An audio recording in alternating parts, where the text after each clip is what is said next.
So what we looked at was how can we combine basically the fun part with the educational part and merge it, and the 3D world is perfect for it because they can touch it, they can look at it, they can take it apart, which is the most exciting things for a young child, is to smash it and to see how it looks like. Now they can actually really unpack it and see how it looks like and put it together. If they lose a piece, then we can print a new piece. If they damage a piece, one can reprint that piece. But equally, what you're teaching them is solving for the problems differently, and actually looking at, okay, well, I could 3D print this piece. Maybe I can also 3D print another piece. And now they start actually looking at the world with completely different eyes to how we looked at the world.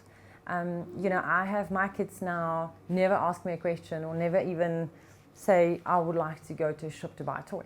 It's always like they think about what is it that they want to have 3D printed. And you can see the depth of imagination going through their mind. It's like, Mommy, I want a hotel for my unicorns. Now, you can't really go to a shop and buy a hotel for unicorns, I promise you that. But you can 3D print one.